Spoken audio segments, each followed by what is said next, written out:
Hey, what's up, you guys? We're back here again. Do that, but better. I'm Zach, and I am rolling solo today. My brother, Eric, is not feeling that great, but still want to get on here. It is the day after Labor Day, and this is like this is one of those times where everything starts to settle into the rest of the year. And we had summer. We've been going through the whole COVID. There's been all kinds of like just downtime where we had a lot of time, and people were taking more vacations, things like that. A lot of that stuff right now starts to slow down, and we're back in full effect. So a lot of people who were working at home now are going back to work. They're commuting. So we're losing some hours in our day. Kids are back to school, and it's not at-home school anymore. So now it's taking people back and forth to sports, and maybe you're bringing them to CrossFit Kids, whatever it is. But everybody has a little bit more things that they can do. And the opposite of that January 1st, where everyone's like, all right, I'm making time for my fitness. Lots of times, our priorities start pushing fitness out of the picture. And what Eric and I wanted to talk about was how to prioritize fitness even when your schedule gets busy. It's very easy to do the things that you know that you need to do when you have the time, when you have the space for it. Right? But, and lots of times it's like, all right, I'm going to eat really good and I'm going to do it Monday through Friday. And then, but you have a very routine schedule. It's like you have to be at work at this time. This is when you hit the train. This is when you have to be on the road in your car. This is when you get your lunch break. So it's very easy. But as soon as those schedules start to change, this is where things really start to fall off. But this is one of the most important parts. And this is why we do that training of, hey, I want to get consistent and start my fitness, yes, when it's easy. But I want to be able to continue that even when it's difficult, so that it's part of my life instead of just this thing that I did for a few weeks, a few months, and I'm back to where I started.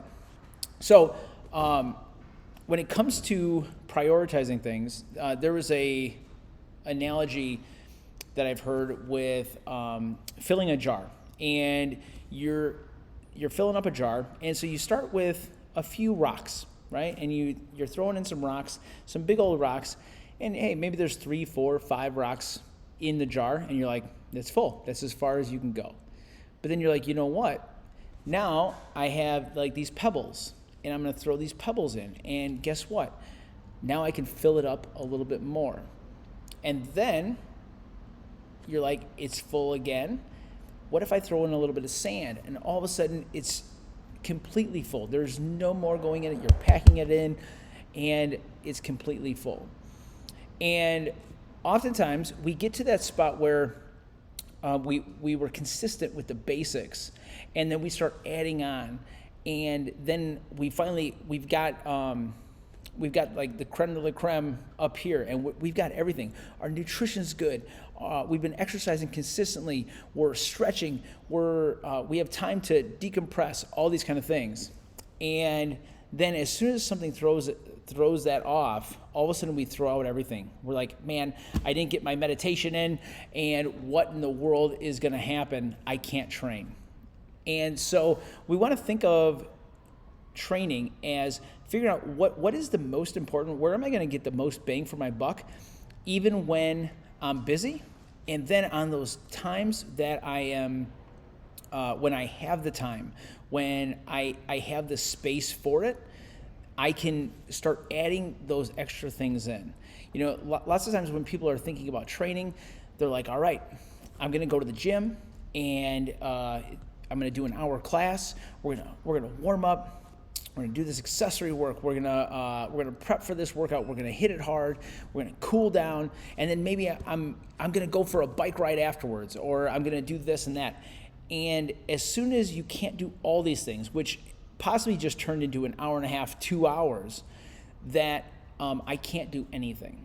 And when it comes to building up those rocks, it's like, hey, what is going to get me the most bang for my buck? And think about just moving. So the first priority is making sure that we're moving every day. So whether your schedule has changed, whether you're tired, and this can be just about anything. The great thing about this is that it takes very little time. You can throw this in. Actually, Eric, especially during COVID, was doing the 1-minute workouts, and where you just did something for 1 minute, but you did it every hour. And all of a sudden, you had 8 minutes, 10 minutes of work built up throughout the day, and you didn't have to get into special clothes. You didn't have to stretch. You didn't have to warm up. You didn't have to cool down, but you kept moving. And this can be walking. This can be going for a bike ride. This might be even commuting, on a bike or on foot as opposed to driving. And maybe it only, so I know that for me, it takes me about 7 minutes to drive to the gym, and it takes me about 10 to 15 when I'm on my bike. And just using that time, especially if I'm really busy and I might not be able to get a full workout in, like a full hour, I can do these things that are going to be pushing the needle, and it's helping me keep my consistency, because this is the most important. All right, so finding the consistency. Now, this should be something, if you're on priority 1, just move. This should be something that you can do and breathe only through your nose. All right, so if you think that if I'm walking, even if I'm walking briskly, like when do I start to need to, all right, I don't even need to get there. And think about the 10,000 steps. Why is that so important? You're moving. It's going to be great for your joints. It is getting your heart pumping a little bit. You're breathing. We're not sedentary, and we're teaching our body that we do work every single day. So this is going to be number 1. All right. Any kind of movement is acceptable. This could be touching your toes. This can be just any of those little stretches that you did in gym class. Little stars, and getting your joints moving. So if you've ever had like a turned ankle, and you decided to sit down for a little bit, and all of a sudden it gets tensed up, and all of a sudden it's really hard to walk. But as soon as you start moving again, and because you got to go to work, all of a sudden it's bringing blood to the body, and you're able to move again. And a body in motion stays in motion. So this is going to be most important, and it's teaching your body that I move every single day. So movement is mandatory. Exercise is a plus. All right. So if we're moving every day, then we can start moving on to breathing hard. Now this is where it might start to look like exercise. You might get a little bit sweaty. You might have to change your shirt at the end. But now we're going to be putting a little bit of stress on our body. This will be something that we can actually start adding adaptation. But we don't necessarily need to have a super long warm up, super long cool down, so we can do it in a short amount of time. And this is really going to get your endorphins running, and it gets your heart pumping. But this can be as basic as going for a short run. This can be even, for goodness sake, walking fast. You can even start looking into any of your gymnastics type movements. So push-ups, sit-ups, squats. You do 5 minutes of 5, 10, 15. Do as many as you can in that 5 minutes. If you have a little bit more time, bump it up to 10 minutes. Just enough so that you can wipe off and get back to work. Whatever you need to do. But one nice thing about breathing hard is that once you get that big I'm breathing hard, you get to start bringing it down. And if you don't have time to work out, you might be super stressed, and what you really need to do is relax. So using that accelerated breathing to give yourself a goal to bring that heart rate back down. And so you're breathing hard, you're breathing up in your chest, and then starting to take those long exhales, starting to bring the heart rate down. And this will actually help you relax a little bit more. If you've ever been like so stressed out that you're just anxious, now you get to let a little bit of that out. It's just like kids in school. You're like, all right, what the heck is going on? And they can't sit still in their seat. They're not paying attention. Go get your heart rate up and bring yourself back down, and you're able to focus a little bit better. And you're probably going to even be more productive when if you're doing this consistently, so that you can start pulling that time out of your day and possibly getting back into your regular training program. Now, number 3, we're going to look for a range of motion. So what we want to do is get as much bang for our buck as possible.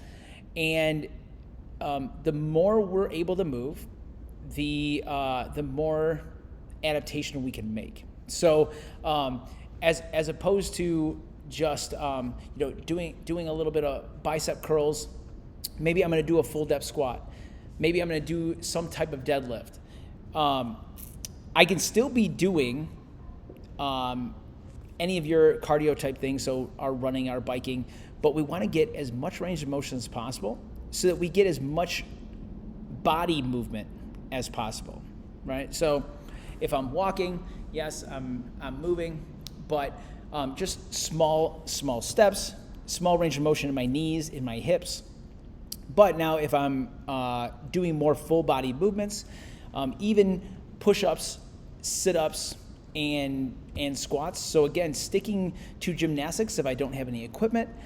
And then if I'm more beneficial, I can start adding in these other things. So now this is like we're starting to throw in those little pebbles, and we're starting to fill up that jar. All right, so we're moving, then we're breathing hard, and then we're getting more range of motion through our body.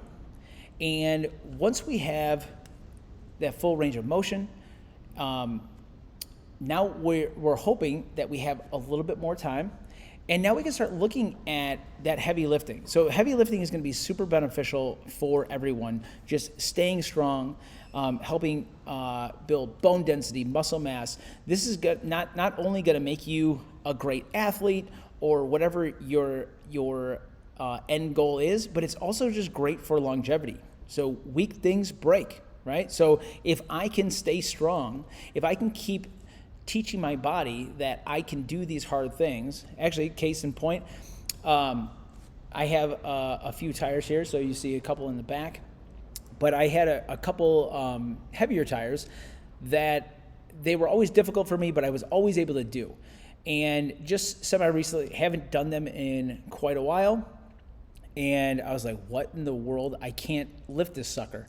And so just with a little bit of, with practice, so just getting back onto some of the smaller tires, just doing it a little bit more often, and all of a sudden I'm able to do it again. So I'm just able to keep that strength up. Letting your body know that it can do hard things is going to be super beneficial as we grow old, but also for performance. So lifting heavy things, but this is going to take a little bit more warm up. So as we're progressing in lifting things, we want to be taxing the nervous system. So let the body know that we are coming and that and hard work is about to be done. So if you have a 300-pound deadlift and like that's the most you can do, we want to be working up to that. So maybe I'm going to start with 95. Maybe I'm going to start with 135, then 85, 225, and doing a few sets to get up to that heavy. Now, especially if we're short on time, we're just trying to prioritize. Hey, I want to hit some kind of lifting something heavy today. Then it might not have to be the heaviest that you've ever lifted, but start finding something that is a little bit heavier than what you normally do. It's not your briefcase. It's not your backpack. It's not your kid. It's more than that. And now we're going to be able to start adding in a little bit of strength work to the rest of what we're doing. So moving.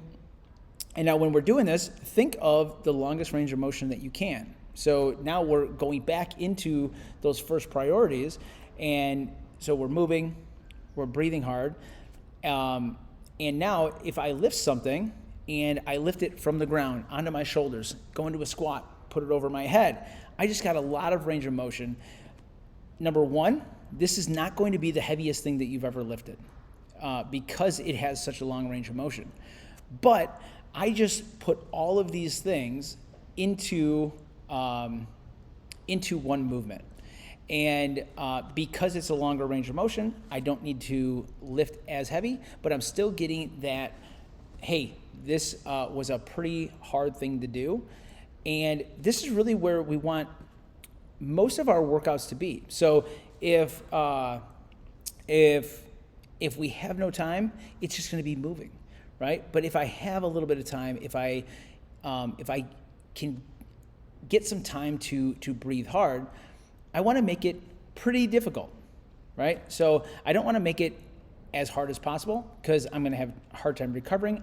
My life is already stressed if I don't have time, if I don't have that hour to hop into a workout, then I need to do a little bit of relaxing anyways. So we're going to bring that down, and one of the best ways to do that is with odd objects. So, lifting a sandbag, lifting water jugs, especially just if you think of you're doing something at home, grab a backpack, fill it with books or just things around the house, and start lifting.